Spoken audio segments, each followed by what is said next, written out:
के सबसे अमीर शख्स अरबपति कारोबारी एलन मस्क के पिता एलोन मस्क आज रामलला के दर्शन करेंगे। वो अयोध्या पहुंचकर रामलला के आज दर्शन करेंगे और उनका आशीर्वाद प्राप्त करेंगे।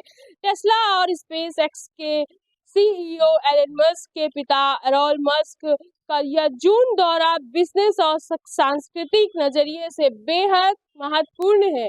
वह करीब 5 दिनों तक भारत के दौरे पर रहेंगे। मस्क श्री राम लला से आशीर्वाद लेने के लिए आज अयोध्या जाएंगे, राम जन्मभूमि में जाएंगे और रामलला के दर्शन करेंगे, जो भारत की सांस्कृतिक और आध्यात्मिक विरासत को दर्शाता है और उनके जुड़ाव को भी प्रकट करता है। जी हाँ, 5 जून को विश्व पर्यावरण दिवस है। उसी के कार्यक्रम को लेते हुए वह एक वृक्षारोपण कार्यक्रम में भी जाएंगे और वहां पर अपनी शिरकत करेंगे, जिसमें मस्क भी शामिल होंगे। इसके बाद वह 6 जून को दक्षिण अफ्रीका के लिए रवाना हो जाएंगे। मैं प्रज्ञा पांडे, कैमरा जी के साथ श्री न्यूज लखनऊ। उत्तर प्रदेश में युवाओं के लिए बड़ी खुशखबरी है। योगी सरकार जल्द ही सिपाही भर्ती की प्रक्रिया शुरू करने जा रही है। नए डीजीपी राजीव कृष्ण ने पदभार संभालते ही यूपी पुलिस के भर्ती के लिए एक बड़ा ऐलान किया। उन्होंने जल्द ही घोषणा की है कि जल्द ही 20,000 से अधिक सिपाही भर्ती की प्रक्रिया शुरू की जाएगी, जिसका प्रस्ताव तैयार हो चुका है। डीजीपी ने भरोसा दिलाया कि भर्ती प्रक्रिया पूरी तरह से पारदर्शी और निष्पक्षता के साथ होगी। हर नागरिक की आवाज सुनी जाएगी और किसी भी तरह की गड़बड़ी की कोई गुंजाइश नहीं रहेगी। इसके अलावा कई नई भर्ती के साथ साथ यूपी पुलिस कर्मियों को आर्टिफिशियल इंटेलिजेंस यानी कि एआई की मदद से आधुनिक ट्रेनिंग भी दी जाएगी, ताकि वे साइबर क्राइम जैसी चुनौतियों से प्रभावी ढंग से निपट सके। महिला सुरक्षा, अपराध नियंत्रण और पुलिस कल्याण को डीजीपी ने अपनी सर्वोच्च प्राथमिकता बताई है। मैं उजला खान, श्री न्यूज लखनऊ। लोकसभा के विपक्ष नेता राहुल गांधी ने भोपाल में एक सभा को संबोधित करते हुए पीएम मोदी पर तीखा हमला बोला। उन्होंने ऑपरेशन सिंदूर और भारत पाकिस्तान सीजफायर को लेकर भी दावा किया। अमेरिका के राष्ट्रपति डोनाल्ड ट्रंप को एक फोन आया और पीएम मोदी ने तुरंत सरेंडर कर दिया। उन्होंने पीएम मोदी का नाम उच्चारण नरेंद्र ने किया। ऐसे में राहुल गांधी की भाषा और उनकी राजनीतिक मर्यादा को लेकर गंभीरता सवाल उठाए जा रहे हैं। राहुल गांधी की इस टिप्पणी को लेकर बीजेपी ने असभ्य और पाकिस्तान समर्थक करार दिया, जबकि कांग्रेस उसे अपनी वैचारिक लड़ाई का हिस्सा मान रही है। लेकिन सवाल यह है कि राहुल गांधी की ऐसी भाषा का मकसद क्या है या कितनी उचित है। लेकिन राहुल गांधी का ये बयान राजनीतिक गलियारों में हलचल मचा दी है और यह मुद्दा आगामी चुनाव में एक प्रमुख चर्चा का विषय बन सकता है। वीडियो जर्नलिस्ट राजविंदर के साथ दीपक शास्त्री, न्यूज दिल्ली। उत्तर प्रदेश में बिजली निजीकरण के खिलाफ विरोध लगातार तेज होता जा रहा है। लखनऊ समेत प्रदेश के कई जिलों में बिजली कर्मचारियों और किसानों ने मिलकर प्रदर्शन किया और पूर्वांचल दक्षिणांचल विद्युत वितरण निगम के खिलाफ आज 21 किसान संगठन जिला मुख्यालय पर विरोध दर्ज करा रहे हैं। किसान संगठनों का कहना है कि बिजली निजीकरण से बिजली महंगी होगी, जिससे खास करके किसानों पर आर्थिक बोझ बढ़ेगा और उनकी खेती पर प्रभावित होगी। इस वजह से किसान संगठन ने अब बिजली कर्मचारियों को आंदोलन में खुलकर साथ देने के लिए सामने आ गया। सरकार का कहना है कि बिजली निजीकरण से व्यवस्था बेहतर होगी, लेकिन कर्मचारी और किसानों दोनों में इसे असहमति जताई। कर्मचारियों का कहना है कि इसे न सिर्फ उनकी नौकरी और आरक्षण व्यवस्था पर असर पड़ेगा, बल्कि आम जनता को भी महंगी बिजली मिलेगी। फिलहाल आंदोलन जारी है और मांगे नहीं मानी गई तो यह विरोध प्रदर्शन तेज हो सकता है। अब देखना होगा कि सरकार का बिजली कर्मचारियों का आंदोलन किस ओर जाता है। क्या मांगे पूरी होंगी या बिजली कर्मचारियों की जो मांगे पूरी हो जाएंगी या निजीकरण होकर रहेगा। देखने वाला रहेगा सरकार और बिजली कर्मचारियों की ये जो विरोध प्रदर्शन की लड़ाई किस ओर लेकर जाती है। मैं उजला खान, श्री न्यूज लखनऊ। कोरोना का कहर बढ़ता ही जा रहा है। पिछले 24 घंटे में कोरोना के 275 केस सामने आए हैं, जिसमें 7 मरीजों की मौत हो गई है। लगातार कोरोना वायरस जो है वो बढ़ता ही जा रहा है। देश भर में कोविड के एक्टिव केस बढ़ते ही जा रहे हैं, जिसमें संख्या बढ़कर 4,302 हो गई है। पिछले घंटों में कोरोना से 275 मामले नए वाले सामने आए हैं और 7 लोगों की मौत हुई है। वहीं आपको मैं बता दूं कि 3280 ठीक होकर अस्पताल से डिस्चार्ज भी हो गए हैं, लेकिन जो कोरोना का संक्रमण है वो लगातार लोगों में फैलता ही जा रहा है और लोग संक्रमित होते ही जा रहे हैं। तो कोरोना से बचने के लिए आप लोग प्रिकॉशंस लें और जरा सा बुखार होने पर भी तुरंत कोरोना टेस्ट कराएं या डॉक्टर से सलाह लें, क्योंकि कोरोना के जो केसेस हैं वो कहीं ना कहीं बढ़ते जा रहे हैं और लोग जो है वो अपनी जान भी गंवा रहे हैं। और आंकड़े को देखा जाए तो लोग सही भी हो रहे हैं कहीं ना कहीं, लेकिन जो बढ़ते आंकड़े हैं वो सामने नजर आ रहे हैं। तो बिल्कुल आप लोग कोरोना से बचने के लिए तुरंत टेस्ट कराएं और प्रिकॉशंस लें। मैं प्रज्ञा पांडे, कैमरामैन जी के साथ श्री न्यूज लखनऊ। महाराजगंज के जिलाधिकारी संतोष कुमार शर्मा ने आज चौक का निरीक्षण किया। निरीक्षण के दौरान उन्होंने गोरखनाथ मंदिर परिसर की व्यवस्थाओं का जायजा लिया। इस दौरान वहां मौजूद कर्मचारियों को आवश्यक दिशा निर्देश दिया। साथ ही सोनाड़ी देवी मंदिर के जाने वाला जो मार्ग का निर्माण चल रहा है उसमें तेजी लाने का निर्देश दिया एवं वहां के अंदर निर्माण कार्य को पूरा करने का सख्त निर्देश दिया। महाराजगंज से अर्जुन कुमार मौर्य, श्री न्यूज। ने 2 घरों को बनाया निशाना, घर में रखी नकदी व जेवर लेकर हुए फरार।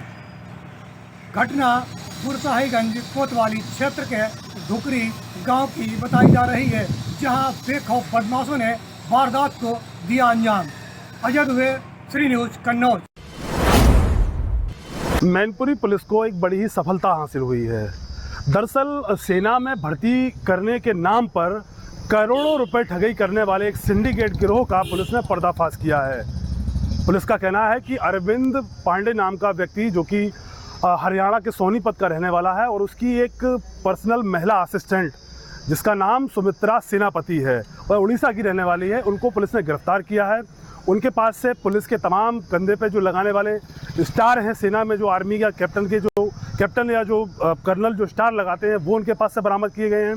सेना से संबंधित तमाम दस्तावेज उनसे बरामद किए गए हैं। फर्जी आई कार्ड, फर्जी सर्टिफिकेट, नकली एयरगन और तमाम इस तरीके के फर्जी पासपोर्ट भी उन्होंने बरामद किए हैं।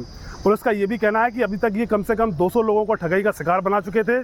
इनके पास लगभग 2 करोड़ की रकम भी बरामद की गई है। और सबसे एक मुख्य इसमें चौंकाने वाली बात है, जो सिंडिकेट का जो गिरोह का मालिक था वो मैनपुरी में एक HRD न्यूज़ के नाम से एक चैनल भी संचालित किया करता था, जिसमें तमाम कर्मचारी भी काम कर रहे थे। फिलहाल पुलिस ने इस पूरे सिंडिकेट का, इस पूरे गिरोह का भंडाफोड़ किया है। उनसे जो रिकवरी हुई है उसको न्यायालय के समक्ष पेश किया है और आरोपियों को गिरफ्तार करके जेल भेज दिया है। पुलिस ने यह भी कहा है कि तमाम और भी जानकारियां जुटाई जा रही हैं कि किन किन राज्यों में इनका सिंडिकेट फैला हुआ था और किस किस तरीके से ये धन उगाही कर रहे थे। फिलहाल उनको गिरफ्तार करके जेल भेज दिया गया है। सी न्यूज़ के लिए मैनपुरी से आफाक अली खान। देश की 2 वीर बेटियों ने ऑपरेशन सिंदूर को अंजाम देकर जम्मू कश्मीर के पहलगांव में मारे गए 26 लोगों की निर्मम हत्या का प्रतिशोध लेकर के जो वीर गाथा और विजय पथ लिखी है, उसको लेकर के देश में जगह जगह तिरंगा यात्रा का आयोजन किया जा रहा है। इस तिरंगा यात्रा में लोग बढ़ चढ़ करके हाथों में अपने तिरंगा लेकर के जोश व खरोश के साथ ऑपरेशन सिंदूर की सफलता का बखान कर रहे हैं। जिसी क्रम में आज जनपद कानपुर देहात की सिकंदरा में भव्य तिरंगा यात्रा निकाली गई, जिसमें लगभग 10,000 के लोगों ने 4,000 बाइक और 400 चार पहिया गाड़ियों के साथ 10,000 तिरंगा अपने हाथ में लेकर के ऑपरेशन सिंदूर की सफलता के जय घोष करते हुए निकाला। इस पूरे अभियान को युवा भाजपा नेता ऋषि सिंह ने अपने नेतृत्व में कराया। ऋषि सिंह की इस तिरंगा यात्रा को देखकर अन्य राजनीतिक दलों के मानो पांव ही के तरह से जमीन ही सरक गई। उनके इस भव्य कार्यक्रम को देख करके लोगों के दांतों तले उंगलियां दब गईं। श्री न्यूज़ के लिए जनपद कानपुर देहात से मनोज सिंह। में DMSP की अनोखी पहल देखने को मिली, जो सदर कोतवाली क्षेत्र के गंगा घाट पर वहाँ एक अलग नजारा देखने को मिला, जहां जिलाधिकारी आशुतोष मोहन अग्निहोत्री एवं SP विनोद कुमार ने स्वच्छता अभियान में हिस्सा लिया। साथ ही उन्होंने ये संदेश दिया कि पर्यावरण एवं स्वच्छता अभियान में आम जनमानस को भी भागीदारी करनी चाहिए, कि कल होने वाले दशहरा के लिए गंगा घाट की सफाई अभियान में डीएम एवं एसपी दोनों लोगों के साथ कई लोगों ने वहां पर साफ सफाई अभियान में हिस्सा लिया। अजय दुबे, श्री न्यूज, कन्नौज।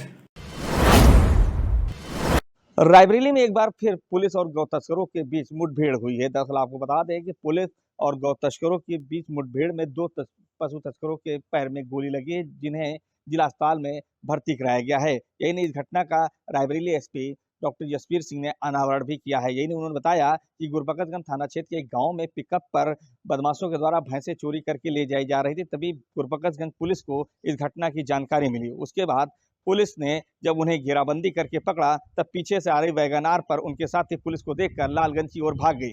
पुलिस को तत्काल इस मामले की जानकारी दी गई। तब एसओजी और लालगंज पुलिस ने आगे से इनकी घेराबंदी की। तब वैगनार से उतरकर इन बदमाशों ने पुलिस टीम पर ही फायरिंग कर दी, जिसके बाद पुलिस ने जवाबी कार्रवाई की और इन दो बदमाशों के पैरों में गोली लग गई। यही नहीं, गोली लगने वाले बदमाशों का नाम मुहर्रम अली और मोहम्मद चांद है, जो कि फतेहपुर जनपद के सन गांव के रहने वाले हैं। ये नहीं, उन्होंने बताया कि इन बदमाशों के साथ 7 लोगों को गिरफ्तार किया गया है। ये भैंसें चोरी करके उन्नाव के स्लाटर हाउस में बेचते थे। ये भी पता चल रहा है कि स्लाटर हाउस के कुछ कर्मचारी इन बदमाशों से मिले हुए हैं और उन्हें पता रहता था कि ये भैंसें चोरी की हैं, तभी इन लोगों को ज़्यादा कमाई हो जाती थी। इनके बैंक डिटेल्स पता किए जा रहे हैं। साथ ही इनके पास से जो अवैध असलाहा बरामद किया गया है, उसकी भी तहकीकात की जा रही है कि कहाँ से इन्हें अवैध असलाहा बरामद किया गया है। इन आरोपियों के खिलाफ संबंधित धाराओं में मुकदमा दर्ज करते हुए इनके खिलाफ गैंगस्टर एक्ट के तहत कार्रवाई की जाएगी। फिलहाल रायबरेली एसपी डॉक्टर जसवीर सिंह ने बताया कि इन 2 बदमाशों समेत 7 लोगों को गिरफ्तार किया गया है और सभी के खिलाफ विधिक कार्रवाई कर इन्हें जेल भेजा जा रहा है। महताब अहमद, श्री न्यूज, रायबरेली। आज बागपत में एक अजीबोगरीब खबर सामने आई है, जहां किशनपुर बिराल गांव के राजेंद्र शर्मा नाम का व्यक्ति बागपत डीएम अस्मिता लाल के पास अपने आप को जिंदा दर्शाने के लिए प्रमाण पत्र लेकर पहुंचा। दरअसल बता दें कि ग्राम पंचायत अधिकारी ने उन्हें वृद्ध पेंशन को लेकर जो है उन्हें मृत घोषित कर दिया था। दरअसल 1 साल तक राजेंद्र शर्मा लगातार अधिकारियों के कार्यालयों के चक्कर लगाता रहा। राजेंद्र शर्मा को अधिकारियों ने मृत ही रखा, लेकिन परेशान होकर राजेंद्र शर्मा ने मुख्यमंत्री पोर्टल पर भी शिकायत की। तब जाकर राजेंद्र शर्मा को जिंदा दर्शाया गया। बता दें कि मुख्य विकास अधिकारी से भी जब इस बारे में बातचीत की गई तो उनका कहना है कि राजेंद्र शर्मा नाम का व्यक्ति जिंदा है, वो अब उसे वृद्ध पेंशन अगले माह या अब की बार उन्हें को मिलेगी। दरअसल बता दें कि राजेंद्र शर्मा का कहना है कि लगातार 1 साल तक मैं अधिकारियों के कार्यालयों के चक्कर लगाता रहा, लेकिन किसी भी अधिकारी ने इस पर संज्ञान नहीं लिया। आज डीएम अस्मिता लाल को उन्होंने एक शिकायती पत्र देकर अपनी वृद्ध पेंशन को चालू करने की मांग की है और उन्होंने उस अधिकारी पर भी कार्रवाई की मांग की है जिसने उन्हें मृत घोषित किया था। दरअसल बता दें कि इस तरह के मामले एक नहीं और भी काफ़ी देखने को मिलते हैं, क्योंकि जो वृद्ध पेंशन मुख्यमंत्री द्वारा दी जाती है उसमें ग्राम पंचायत अधिकारी बिना जांच पड़ताल के ही अपने घर पर बैठकर ही लोगों को मृत दर्शा देते हैं और उनकी पेंशन कटवा देते हैं। बता दें कि इस समय मुख्य विकास अधिकारी ने सीडीओ ने सभी अधिकारियों को निर्देशित करते हुए कहा है कि राजेंद्र शर्मा को अब की बार पेंशन मिलनी चाहिए। कागजों में जो भी खामियां है उन्हें दूर किया जाए। कैमरा पर्सन के साथ मेहंदी हसन, बागपत, श्री न्यूज। बीते रात देहात कोतवाली ने एक अपहरणकर्ता को गिरफ्तार किया है। उसके द्वारा बनारस से एक युवक को पकड़ के लाकर यहाँ शालीमार होटल में कैद रखा था। शिनाख्त होने पर पीड़ित द्वारा शिकायत करने पर पुलिस पूरी तरह से एक्टिव हुई और उस युवक को शालीमार होटल से बरामद कर लिया है। इसके बाद उसके निशानदेही या अपने मुखबिर की सूचना पे जो अवर केसरी सेना के प्रदेश महामंत्री सहित 3 लोगों को गिरफ्तार करके जेल भेज दिया है। आरोप है कि मुकेश नाम के व्यक्ति को अवर केसरी के नील ठाकुर द्वारा बंधक बनाकर उसे अपहरण कर लिया था और उसे 7 लाख की फिरौती मांगी जा रही थी। पुलिस ने नील ठाकुर सहित 3 लोगों को गिरफ्तार करके जेल भेज दिया है। अन्य साथियों को गिरफ्तारी के लिए छापेमारी कर रही है। नील ठाकुर के साथ जिस वाहन से उसको अपहरण करके गोंडा लाया गया था, उस वाहन को भी बरामद कर लिया है। गोंडा से कैलाश वर्मा। सोशल मीडिया पर एक वीडियो वायरल होता है जिसमें गाली गलौज करते हुए एवं जान से मारने की धमकी देते हुए साफ दिखाई दे रहा है। वीडियो बुरजाहीगंज कोतवाली क्षेत्र के गढ़िया तशपुरा ग्राम पंचायत का बताया जा रहा है। इसमें एक आरटीआई कार्यकर्ता को जांच के दौरान बुलाया गया और जांच अधिकारी के सामने ग्राम प्रधान व उसके पुत्र ने जांच अधिकारी के सामने खुलेआम जान से मारने की धमकी व गाली गलौज करते हुए आरटीआई कार्यकर्ता को धक्के मारकर बाहर निकाल दिया। अजय दुबे, श्री न्यूज, कन्नौज। भारत में कोरोना का वेरिएंट लगातार बढ़ रहा है। जिस तरीके से उत्तराखंड में 3 केसेस यहाँ पर आए हैं पॉजिटिव, उसको लेकर अब कहीं ना कहीं सरकार पूरी तरीके से मुस्तैद है। स्वास्थ्य विभाग के द्वारा यहाँ पर एडवाइजरी जारी करी गई है, जिसको लेकर उप जिला चिकित्सालय में आज सुबह मॉक ड्रिल की गई। मॉक ड्रिल में सारे व्यवस्थाओं को यहाँ पर चेक किया गया और जब हमने यहाँ के CMS डॉक्टर यतेन से बात करी तो उनका ये साफ कहना था कि अस्पताल कोरोना से निपटने के लिए पूरी तरीके से तैयार है। यहाँ पर ICU बेड के साथ कई यहाँ पर ऑक्सीजन जो सहित यहाँ पर कई 51 बेड बनाए गए हैं। अगर कोई कोरोना का मरीज आता है तो उसको यहाँ पर ट्रीटमेंट के पुख्ता इंतजाम किए गए हैं। टेस्टिंग की सुविधा यहाँ पर शुरू कर दी गई है। और अगर ये बात करी जाए कोरोना संक्रमण को लेकर तो उन्होंने बताया कि इससे घबराने की ज़रूरत नहीं है, एहतियात बरतने की ज़रूरत है। यहाँ पर उचित दूरी, मास्क का यहाँ पर लगातार प्रयोग करें। और अगर उत्तराखंड की बात करी जाए, उत्तराखंड के मुख्यमंत्री पुष्कर सिंह धामी द्वारा भी सभी स्वास्थ्य महकमे को यहाँ पर अलर्ट मोड पर डाला गया। उनका कहना है कि अगर कोरोना का वेरिएंट बढ़ता है तो उससे निपटने के लिए यहाँ पर मुकम्मल इंतजाम किए जाए, जिसको लेकर स्वास्थ्य विभाग लगातार प्रयास कर रहा है। मैं अपने सहयोगी दीपक बंसवाल के साथ सुनील सोनकर, श्री न्यूज, मसूरी। उत्तर प्रदेश के सूबे के मुखिया यानी योगी आदित्यनाथ ने बकरीद पर त्योहारों को लेकर खास मौके पर सभी जिलों के अफसरों के साथ वीडियो कॉन्फ्रेंसिंग के समीक्षा बैठक की। इस दौरान सीएम योगी ने कानून व्यवस्था को लेकर कड़े निर्देश जारी किए हैं। सीएम योगी आदित्यनाथ ने साफ कहा कि बकरीद पर किसी भी प्रतिबंधित जानवरों की कुर्बानी नहीं की होनी चाहिए। सभी जिलों में कुर्बानी केवल तयशुदा स्थानों पर ही दी जानी चाहिए। सीएम योगी ने साफ निर्देश दिए, खुले में या सार्वजनिक जगह पर कुर्बानी या मांस की बिक्री नहीं होनी चाहिए। मुख्यमंत्री योगी आदित्यनाथ ने प्रशासन और अधिकारियों को निर्देश दिए, किसी भी विवाद या कानून व्यवस्था की स्थिति में तुरंत कार्रवाई करें, तहरीर का इंतजार न करें। साथ ही धार्मिक सौहार्द और शांति बनाए रखने की विशेष जोर दिया गया। सीएम योगी आदित्यनाथ ने कहा कि आस्था का सम्मान जरूरी, लेकिन कानून का उल्लंघन बर्दाश्त नहीं किया जाएगा। यदि किसी ने प्रतिबंधित पशुओं की कुर्बानी की तो उसके खिलाफ सख्त कार्रवाई होगी। मैं अंजला खान, श्री न्यूज, लखनऊ।